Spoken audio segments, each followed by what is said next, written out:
sommes très heureux, bien sûr, de recevoir M. le ministre, et qui a fait l'honneur de nous énoncer de sa présence dans la cérémonie de clôture.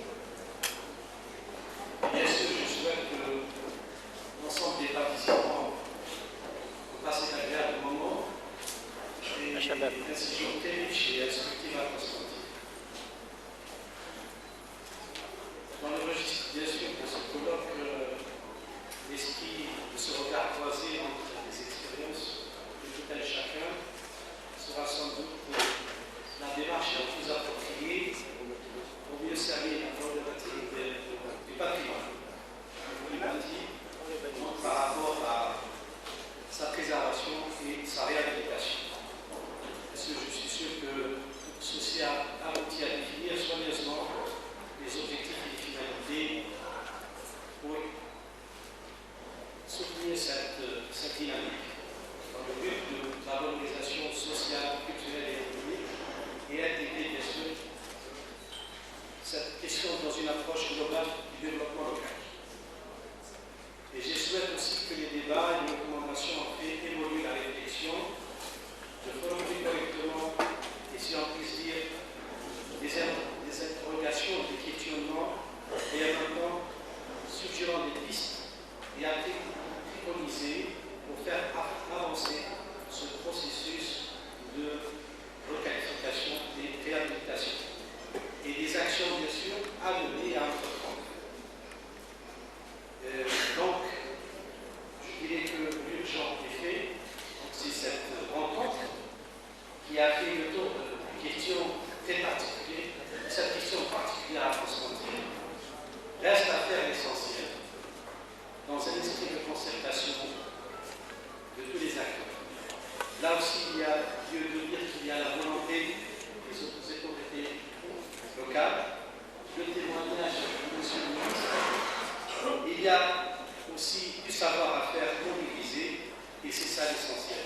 Donc, pour ce faire, et pour se donner la possibilité de vous écouter, donc pour écouter les conclusions de ces travaux, j'appelle M. Nadir Boumaza pour exposer les travaux de l'atelier 1. Donc, à M. Boumaza de se rapprocher du public.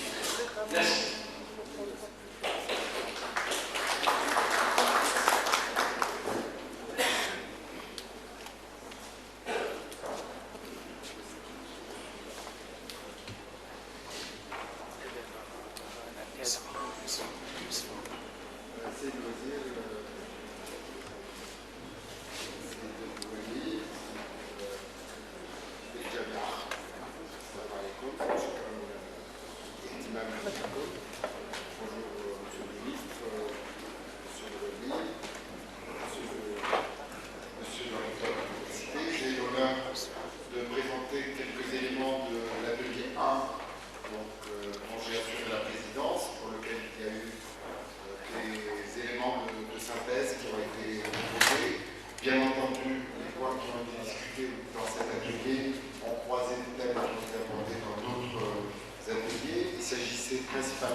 Développement et de durabilité plutôt que dans une vision strictement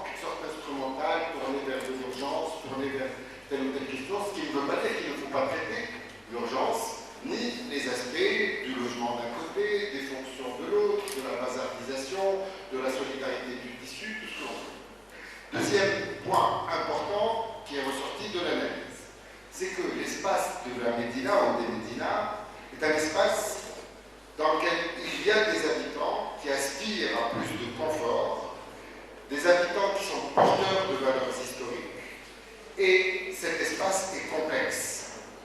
Il y a lieu de passer des compromis entre de l'aspiration au confort et le respect du patrimoine, le respect en quelque sorte des traditions.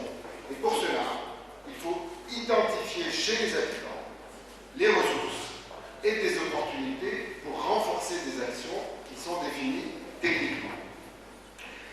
Parmi les idées abordées au sein de cet atelier, il y a la question de l'implication des populations. La prise en compte de la société civile est une question centrale.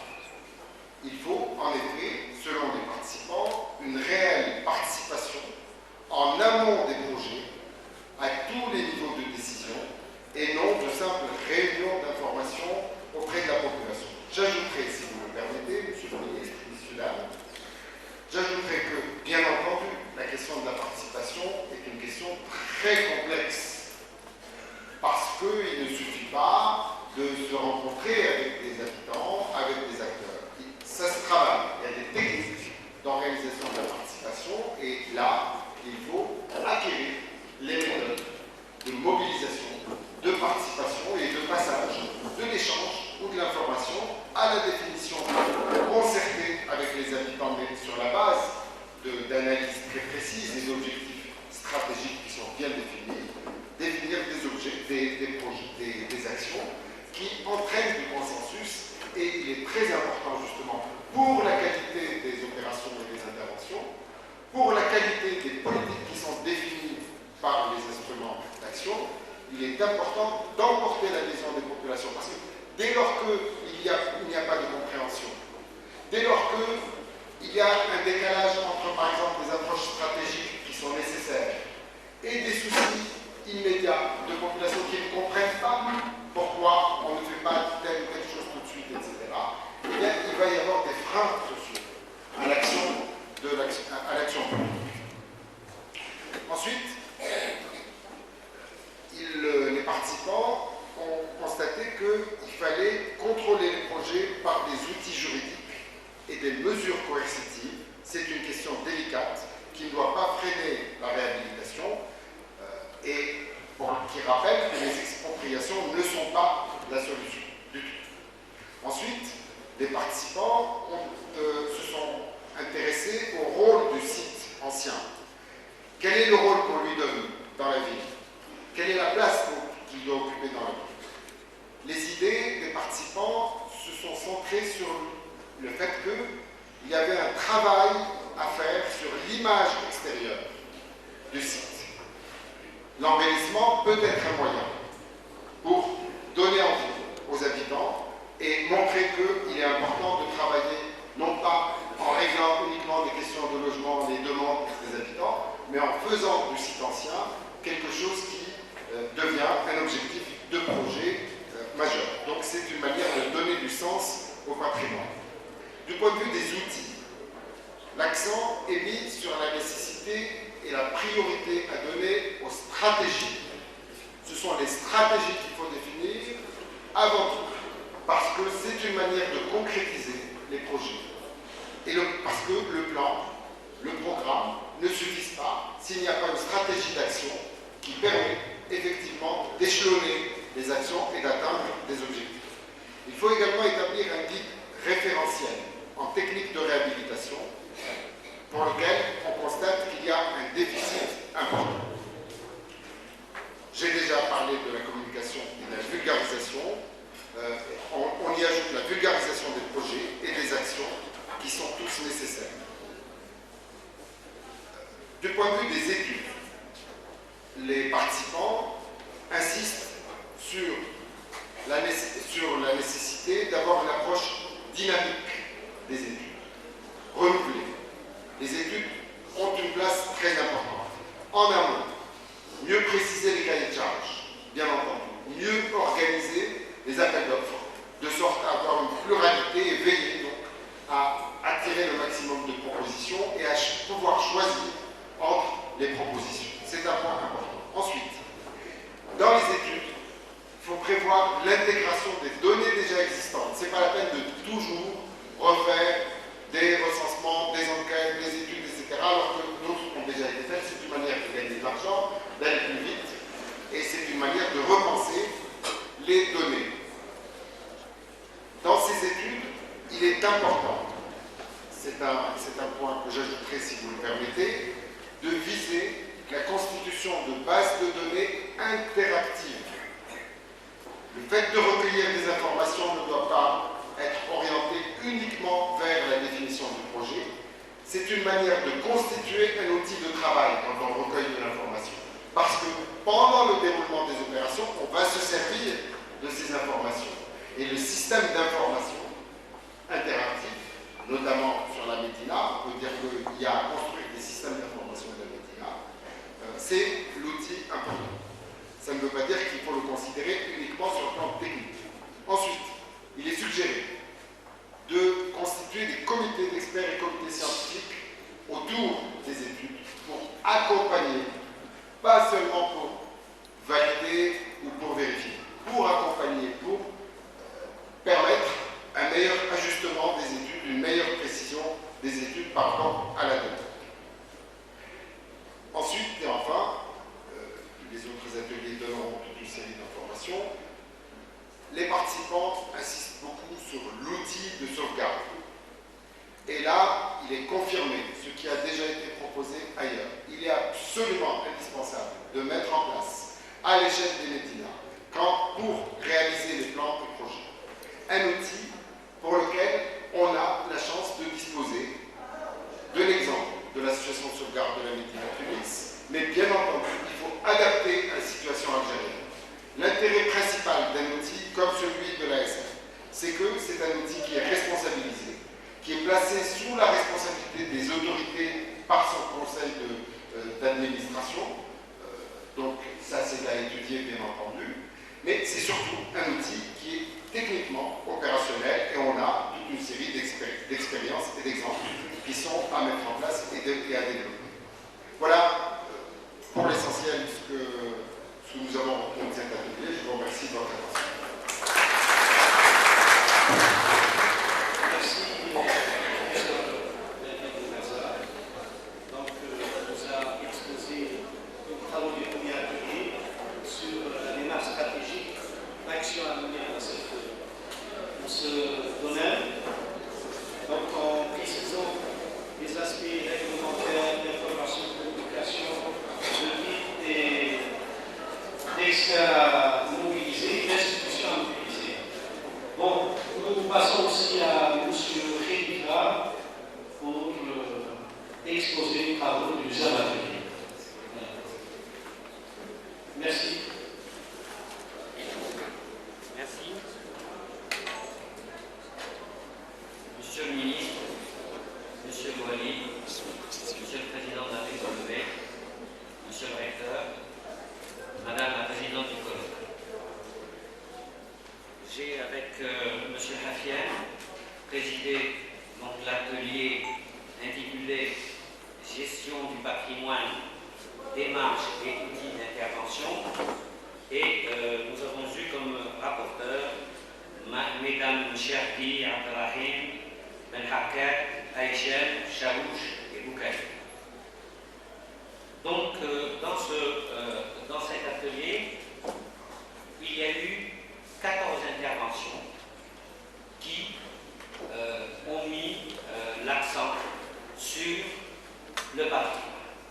Et je voudrais, avant d'aborder donc les conclusions, insister sur le fait qui a été souligné par mon ami Nadir Boumaza, à savoir que la richesse de Constantine n'est pas une entrave ou une contrainte.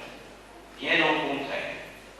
En tant qu'historien, je peux vous dire que depuis la grotte de Louvre, c'est-à-dire du paléolithique inférieur, il y a quelques centaines de milliers d'années que ce rocher est habité, jusqu'à la période historique où nous avons eu le grand-père de Massinissa, Sid Hassan, son père, Gaïa, Massinissa lui-même, Mikitsa, Ceuta, Juba, et la liste peut être longue, en passant par Salluste, qui a écrit son Bellum Judiotinum ici à Constantine, sans parler des Arlabides, Al-Mohad, Hafsid, etc. Donc, c'est une terre, c'est un site qui est important. Je crois que c'est la plus vieille ville, du point de vue des textes, c'est la plus vieille ville d'Algérie. Et il faut en tirer profit, dans le sens où les différentes démarches qui peuvent être faites seront à la mesure de l'importance historique de ce site. Vous voyez, monsieur le Wadi, vous avez une charge extrêmement importante et de responsabilité parce que vous gérez un site et une wilaya, pas simplement le site, puisque Jebel Ouache, on y trouve des dolmens, le mausolée du Roub, Castellon Tititano, etc. Donc, la tâche est immense. Et donc, pour en revenir au sujet, les différentes interventions ont touché, justement, il y en a eu 14, elles ont touché des sites du Moyen-Âge jusqu'à des sites contemporains, en passant par la période ottomane. Alors, les méthodes d'intervention sur un site, quel qu'il soit, doivent faire intervenir un certain nombre de paramètres, sinon on n'est pas, si vous voulez, dans les normes scientifiques. Ces paramètres, c'est l'interdisciplinarité et la complémentarité, c'est-à-dire que cela va du maître de l'ouvrage, passant par le maître d'œuvre, le chef de projet, les experts, les scientifiques, et jusqu'aux artisans et usagers, puisque aussi les usagers ont leur part, disons, de responsabilité citoyenne. Évidemment, l'ensemble de ces acteurs vont s'attacher à la préparation de cahiers de charges qui vont définir exactement, de par la spécificité du monument, qui vont définir exactement l'intervention. Et cette intervention, c'est comme un médecin.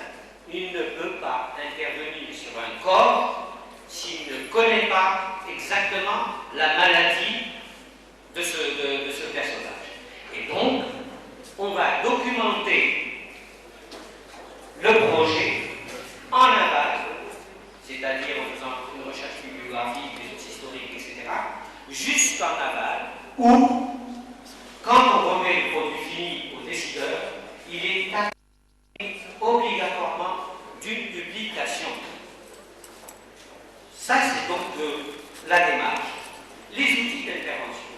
Les outils d'intervention, il y a évidemment au niveau de la réglementation, que ce soit la loi 9804 ou que ce soit les plans de sauvegarde, mais attention, le plan de sauvegarde ne doit pas empêcher les travaux d'urgence, parce que un plan de sauvegarde sur Constantine mettra bien quelques années. Et on ne peut pas dire on attend le plan de sauvegarde. Il faut des interventions d'urgence parce que sur des sites comme Alger ou le Mzar ou autre, ça va prendre une bonne dizaine d'années. Et je suis encore assez, disons, assez gentil. Le deuxième plan d'intervention, ou l'outil d'intervention, c'est qu'au niveau de Constantine, comme il a existé dans les années 66 au niveau d'Alger, de Corridor, un outil d'intervention qui soit très puissant, qui n'ait de compte à rendre qu'à une seule personne. Évidemment, cet outil d'intervention se doit de réunir les compétences, d'avoir une structure étatique solide pour qu'il puisse être un interlocuteur valable aussi bien au niveau de la société civile qu'au niveau donc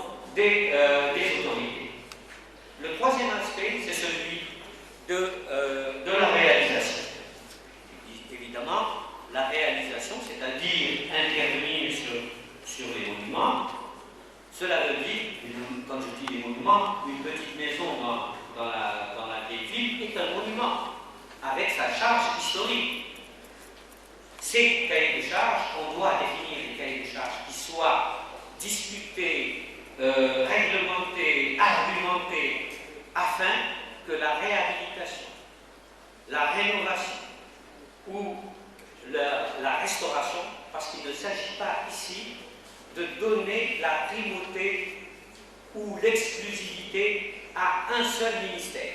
Ce n'est pas possible. Ce sont tous les ministères qui sont impliqués, parce que il y a un tissu vivant où il y a du commerce, de l'artisanat, de la justice, de l'environnement, de l'habitat, etc. Et évidemment, cela va amener un savoir-faire, disons, la formation d'un savoir-faire, et nous sommes en train de parler au début, donc le ministre d'État, ministre de l'Intérieur qui avait parlé ici de pétrole, eh bien l'après-pétrole, il l'avait évoqué dans le nucléaire, moi je l'évoque dans les savoir-faire, parce que le savoir-faire, la formation de l'homme est le meilleur garant pour une nation, pour qu'elle puisse survivre. Et évidemment, cela va amener la spécialisation des entreprises. Jusqu'à maintenant, on se plaint qu'il n'y ait pas d'entreprise qui soit spécialisée. Et évidemment, il y aura des chantiers écoles qui permettront, et je parle devant monsieur le recteur, une interaction entre l'université et la vie de tous les jours. Je vous remercie. Merci, M. le Président, pour la déclaration que vous avez assignée à Constantine, ville des civilisations. Et maintenant, on passe au troisième atelier à Mme Sabidé pour exposer les travaux de l'atelier numéro 3. Mme Sabidé.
La question de l'économie de l'énergie dans les projets de réhabilitation du bâtiment a été passée en revue en citant des exemples bien sûr réussis à l'étranger. Ensuite, à travers 3 interventions, il a été passé en revue les processus de réhabilitation des sols. C'est un thème qui a été longuement allégué. Une expérience vivante et bien récente a été exposée par le département de Guida. Cette dernière s'est basée sur des critères morphologiques, géographiques et structurels. Dans ce même sens, un accent a été mis sur l'idée de faire revivre ce type d'entité urbaine en l'adaptant au monde d'aujourd'hui sans porter préjudice à l'écosystème. Toujours dans la même thématique justement de la réhabilitation des sols, le danger de conurbation dans les villes du Sud a été invoqué à travers l'exemple de la ville de Toulouse, et ce en rappelant surtout que la durabilité de ces tissus-là reste possible grâce à des dynamiques propres à ces entités-là. Et finalement, il y a eu quand même, on ne peut pas passer sur le thème qui a été présenté dans un poster et qui est en rapport direct avec l'aspect de réhabilitation climatique des tissus coloniaux. Et je vous remercie. On maintenant passe à mademoiselle Karima Boussou. C'est ça? Allez-y. Je n'ai pas écorché votre nom. Ah, merci, je m'excuse. Parce qu'on m'a pas donné le nom complet. Donc c'est mademoiselle Karima Boussou. Voilà. Merci. Donc, je vais parler des rapports qui ont été faits pour l'atelier 4, intitulé Expérience et éco-chantier, qui a été présidé par Madame Agnès Devenay et qui avait pour rapporteur M. Rémi Audet et moi-même.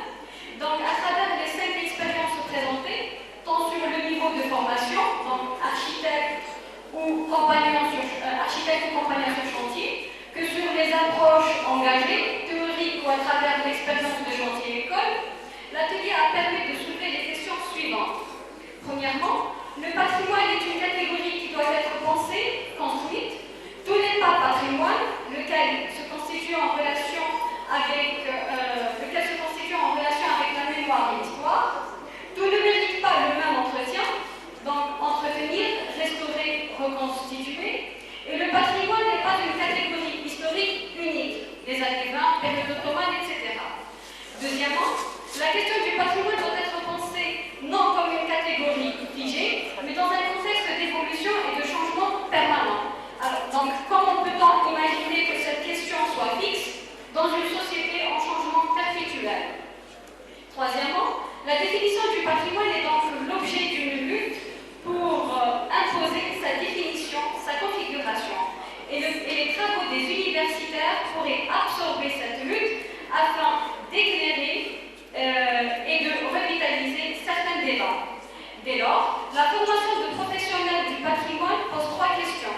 Premièrement, comment assurer le rapport entre la théorie qui permet de fonder, d'orienter et de réfléchir sans action, et la pratique qui permet d'inscrire durablement la connaissance à travers de l'expérience de chantier qui vient confirmer et stabiliser les connaissances théoriques.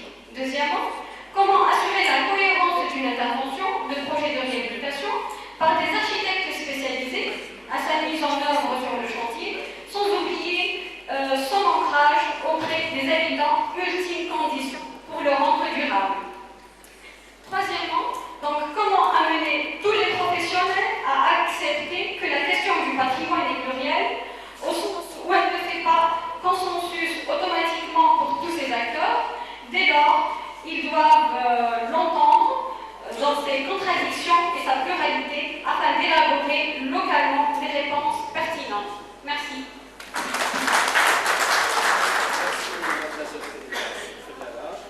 Donc, nous avons demandé à Soleil pour présenter une communication un peu particulière sur Constantine.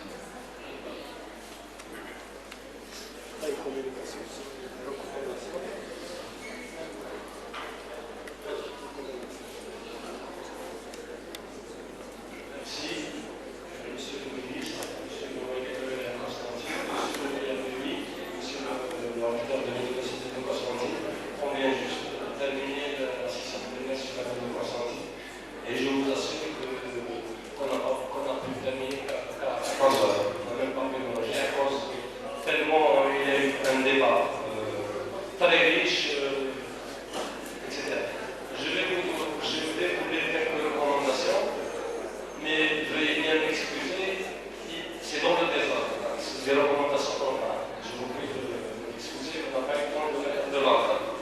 Bon, je commencerai par une petite introduction pour vous dire que tous les communicants, tous les partisans de l'espace, tous les experts qui ont participé à cette manifestation scientifique internationale de grande envergure se sont mis d'accord sur le fait qu'il va falloir passer à un humanisme participatif. En d'autres termes, il faut impliquer tous les acteurs à toutes les échelles. Donc, tout le monde est d'accord sur ce postulat. Et maintenant, je vais vous lire quand même les recommandations. Les recommandations sont très nombreuses. Parfois, vous trouverez quelques redondances. Veuillez bien m'excuser. Et j'en bosse. Donc, la première, c'est la constitution d'un consensus entre la structure administrative et la population par la concertation et les sollicitations des associations. C'est ce qu'on appelle le mécanisme participatif ou la bonne gouvernance avec la terminologie actuelle.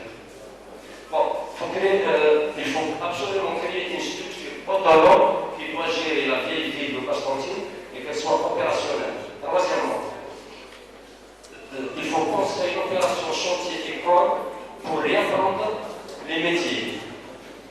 Des métiers qui se perdent et profiter du savoir-faire depuis l'artisan jusqu'au charpentier, etc. Et je passe. Axer beaucoup plus cette opération de qualification, de réalisation de la métier de consensus sur la formation. Et quand je dis la formation, ça part de l'artisan jusqu'au professionnel ou des experts. Instituer des petits groupes de travail sur les thématiques différentes du point de vue technique, finance et gestion. C'est le même chose. Il faut agir aussi à petite échelle selon les recommandations de certains chercheurs et praticiens. Donc il faut être prudent dans le passage à l'acte. Il y a une autre recommandation sur la formation où celle-ci doit impérativement citer les impératifs de l'action. Les champs ponctuels, pour plusieurs exemples, je ne vais pas vous les citer. Il faut aussi procéder à une dédensification des maisons qui reste bien sûr. Il faut un dispositif permanent ou un observatoire d'observation pour arrêter la destruction du bâtiment ou en quelque sorte un conservatoire. Il faut choisir, et tout le monde était d'accord, il faut impérativement procéder au choix rigoureux de la qualité du bureau d'études. Parce que tout le monde se sont mis d'accord sur le fait qu'il n'y a pas de bureau d'études vraiment spécialisé dans les opérations de qualification, particulièrement en matière de restauration et de réalisation urbaine. Bon. Mettre en place un opérateur ad hoc avec un objectif clair. Enfin, mettre en place une stratégie à moyen et à long terme pour veiller à la sauvegarde de ce patrimoine, je dirais, mondial. Et je vous remercie. Merci. Merci. Donc, après M. Boumazia, qui a exposé sur les démarches stratégiques, M. Rita sur le patrimoine et sa définition, sa gestion, Mme Safidine sur les sites particuliers, et bien sûr, Mme Kalima sur les aspects formation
des orientations et des pistes vers notre future recherche.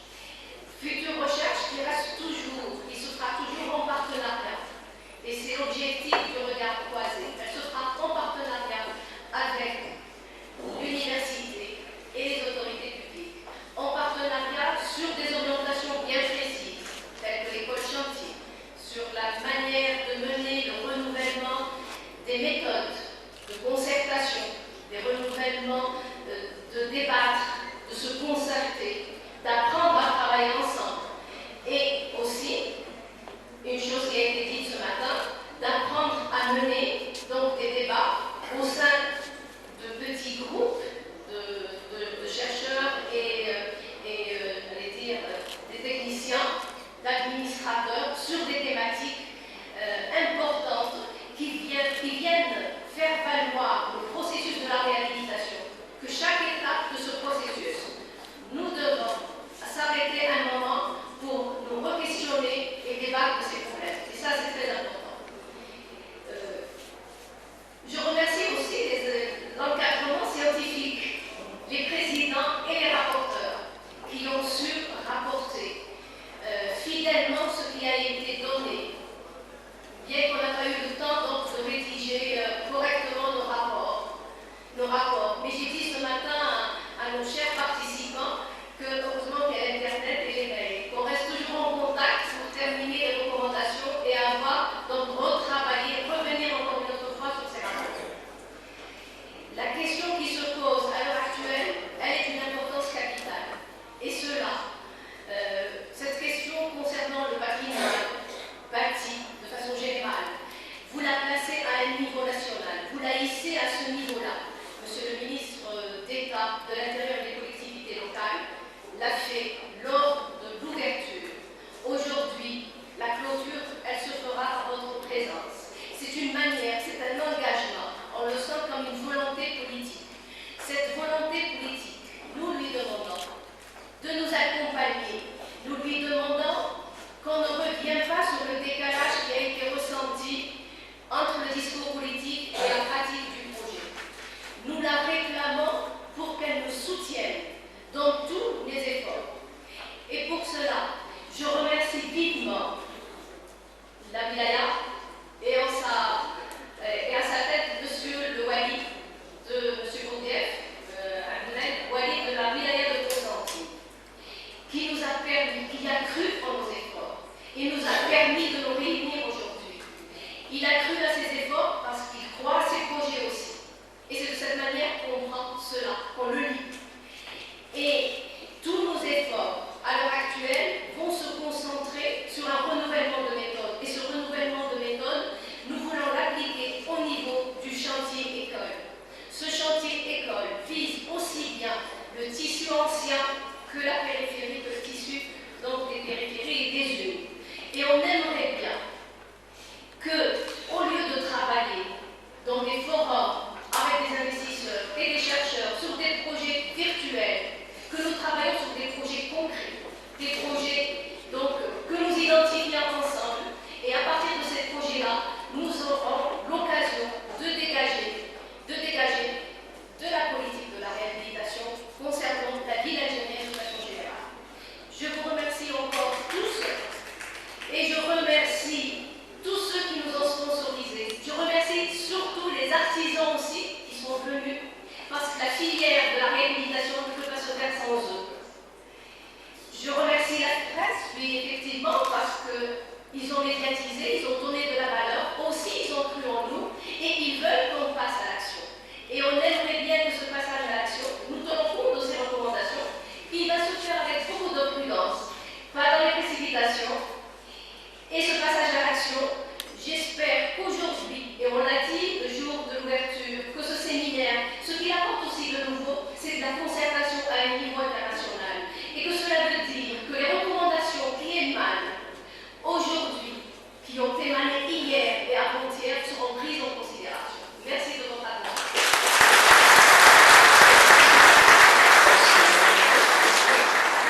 لكل من ساهم في هذا المنتدى وخاصة القائمين عليه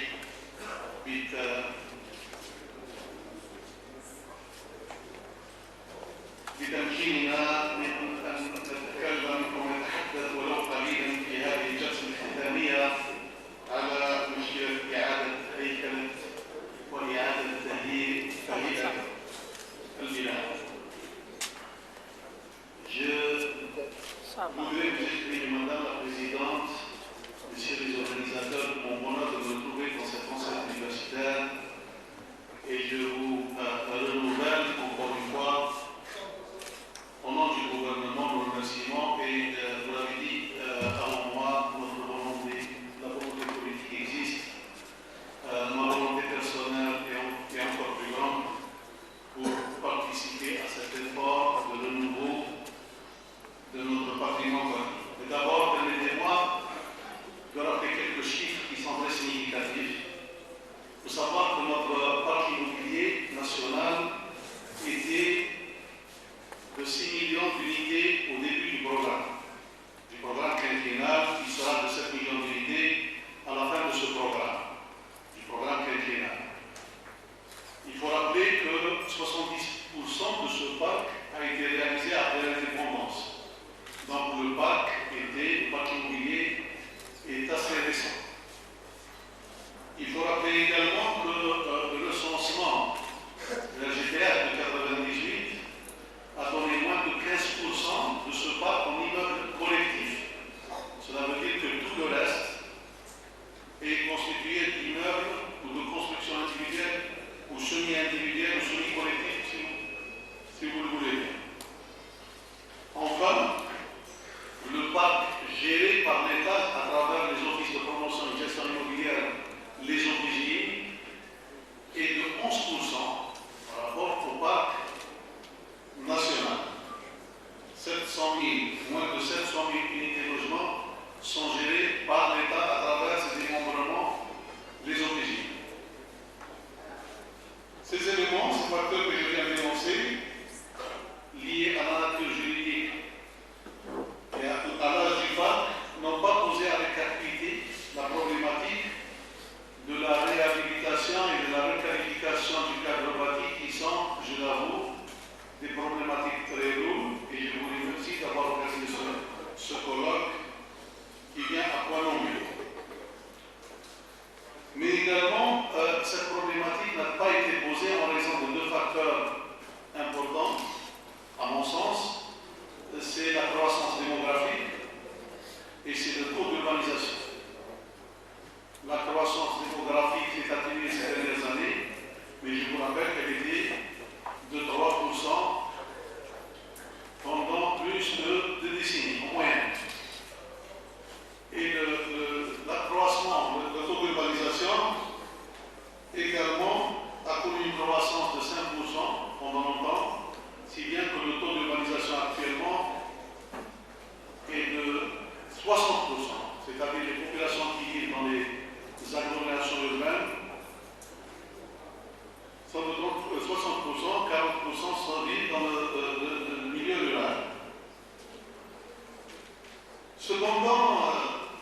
ministère de l'Habitat et de l'Urbanisme organise les 10 et 11 de ce mois, du mois de juin, un séminaire international dédié entièrement ou exclusivement à la problématique de la gestion immobilière.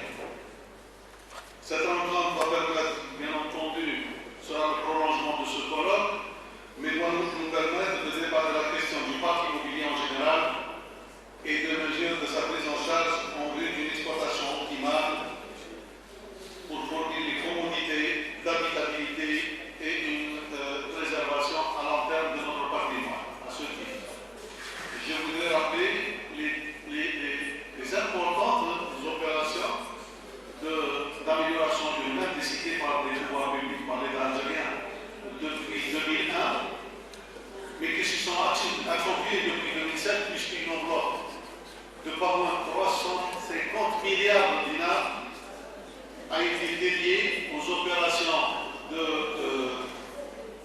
d'amélioration urbaine pour traiter des viabilités des anciens quartiers et ceux présentant des déficits, bien entendu, en viabilité. L'intervention prioritaire sur les espaces publics a pour objectif, bien entendu, de rendre viable le cartographie et susciter en seconde phase des initiatives des propriétaires pour le traitement du bâti dont la valeur vénale est valorisée à travers ces opérations d'amélioration urbaine.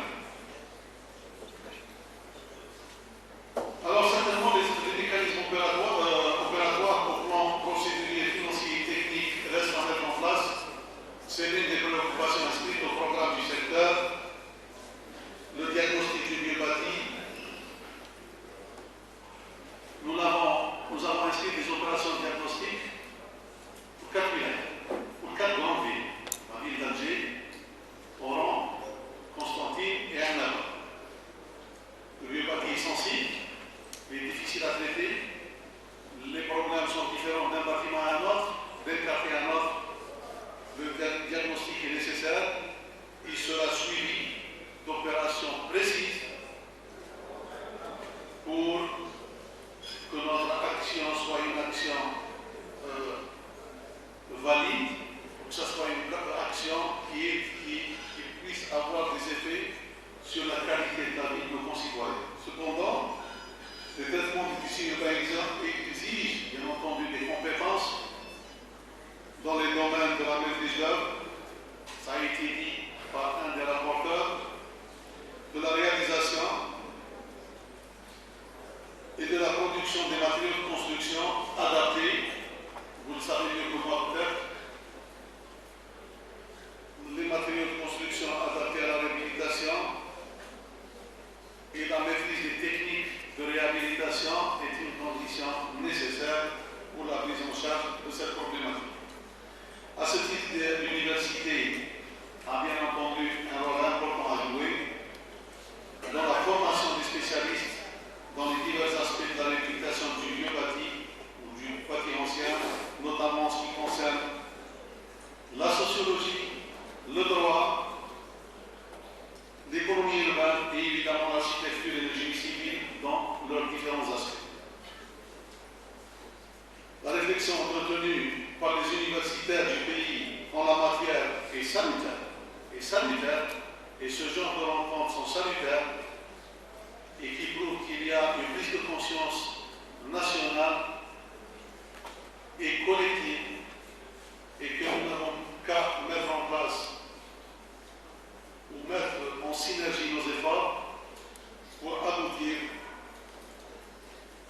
à des opérations concrètes sur le terrain. J'encourage, bien entendu, ce type d'initiative telle que l'organisation de ce colloque. Seulement, au-delà des principes et des préoccupations, il faut asseoir des mécanismes efficients, lesquels doivent tenir compte de la diversité et de la richesse du bâti national, dont la valeur historique et culturelle est reconnue à l'échelle mondiale, puisqu'une partie de notre patrimoine est classée patrimoine universel par l'UNESCO. Si le parc immobilier s'est diversifié dans les segments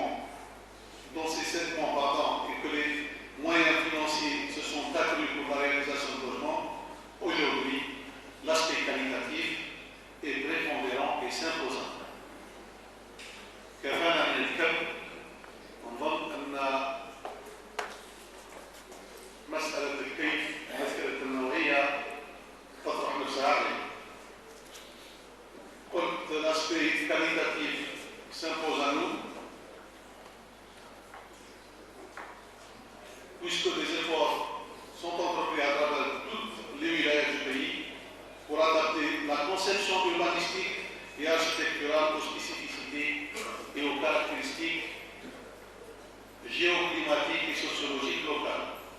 Le pari n'est pas fini. Le pari n'est pas gagné. Il vient juste de commencer, puisque des pratiques anciennes en matière de répétitivité persistent ça et là.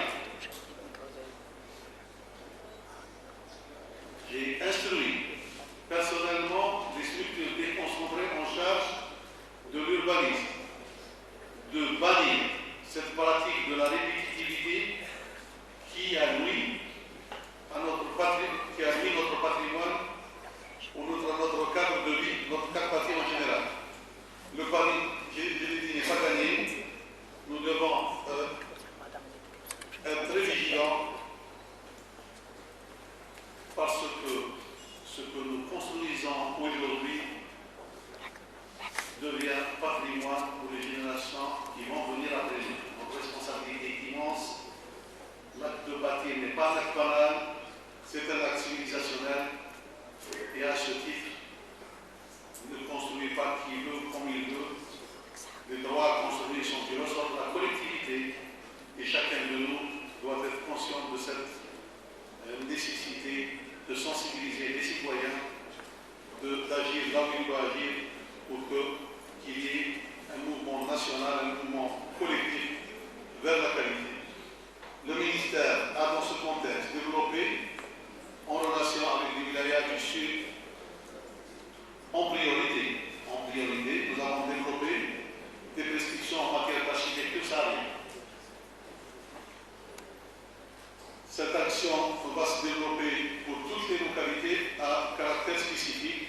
Il est souligné dans ce cadre que la création et la créativité doivent être privilégiées devant les prescriptions administratives. Le génie créateur est indispensable à l'avenir, comme il a été prouvé par le passé à travers les différentes localités du pays. Ce génie créateur se substitue, plutôt se constitue par l'université, et j'encourage et remercie tous ceux qui contribueront à sa formation. La volonté politique existe, la présence du ministre d'État, ministre de l'Intérieur et des collectivités locales, comme vous l'avez dit encore comme madame, l'ouverture des travaux, ma présence aujourd'hui témoigne de la volonté des pouvoirs publics à accompagner toute cette dynamique et à faire en sorte que vos recommandations se traduisent dans les faits par des procédures, par des textes réglementaires et pourquoi pas par une législation appropriée pour faire évoluer votre cadre de vie qui, encore une fois, sera témoin de votre passage, de notre passage. Je déclare clos ce